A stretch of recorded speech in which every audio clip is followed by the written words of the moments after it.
What's up, everybody? We are here with Mr. Wade. Let me get that last name. Gugino. Gugino. Love the way that rolls off the tongue. And so what we're doing is we're just kind of rolling around. We are a small ministry outlet. We do a lot with young people, with the next generation of the church. Our primary focus is college kids, young adults, but stuff like this has a special place in my heart. I'm the oldest of 4 kids by quite a bit. And so I just love seeing good Christian content coming out for the next generation. So can you tell us a little bit about what you guys got going on here? All right, well, we had this idea, John had this idea a number of years ago, and we've been kind of slowly developing sheep that tell Bible stories to their grandkids. These are a grandma and a grandpa sheep that want to get their kids calmed down, or their grandkids calmed down. Okay. And so they sort of pull the kids in, they pull out a scroll from back in ancient times, and they start to tell stories. But of course, they're sheep, so they're telling stories from their ancestor sheep's point of view. So the Bible stories are, we like to say, 83.7% correct. Okay. And then after that, we have a live action sort of series that comes on after the animated series, and that sort of corrects a little bit of where the sheep were. So kids are hearing the basic story, then they're hearing the real story, and they get to pick out the differences, and we think that that'll help keep those stories in their minds. That is so cool. I actually love that. So were you already in kind of this world when you came to Christ, or did you find God first and then end up doing this? You know, my parents actually came to Christ in their 30s, but that was about the time I was born. So I've always been a Christian. Okay. But at about the age of 5, I wanted to be a cartoonist, kind of like Snoopy or Garfield. And so I've been cartooning my whole life. And John and Judy Grotters have a video production studio, and they do some web design and all sorts of other things as well. And since they do video and I do cartoons, we thought it would be really easy to come together and do animation. And of course, you learn a lot, and it's not that easy, but that's how we got into it. And it was really far after either of us had claimed our faith in Christ. We've always had that faith. So. That's really cool. So, like, very early on, this is what you want to do. Yeah, I just stuck with it your whole life. I don't know why. It just was the thing, man. I loved Snoopy. I loved Garfield.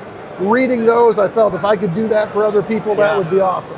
Yeah. Now, my little brother, he's 14, and he's exactly the same. This is all he wants to do. He just wants to do comics and little cartoons and just create and put content out there. So to someone like that, what advice would you give? You know what?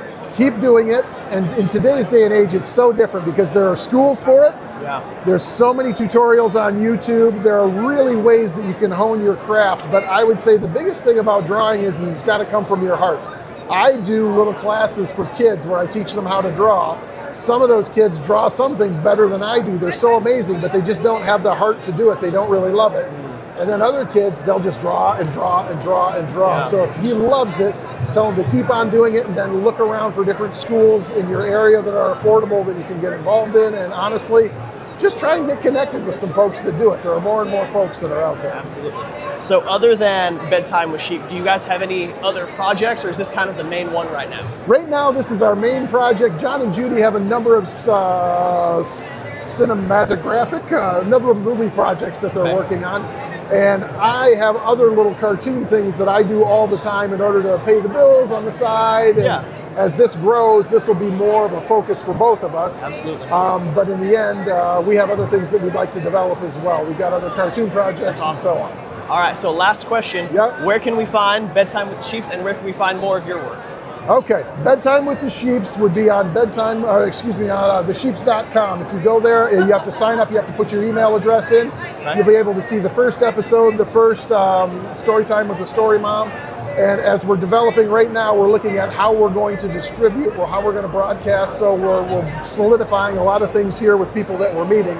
And basically, very soon we'll know whether we're sticking with an app, in-house app that we're totally releasing things on, or if there'll be other platforms that want to help put us out there. So that's kind of what we're after. And for my particular art, I mean, we'll just go to thesheeps.com is the best place right now. All right. Well, I appreciate your time. That's all we got for you. And go to thesheeps.com to see more Bedtime. Woo! We'll see you guys later. All right. I appreciate that. And that's what we're all about here at Roar United. You know, it's not about whose church you go to, which church you go to, what denomination you are, where the lines are. It's just about getting out there and being the hands and feet of Jesus.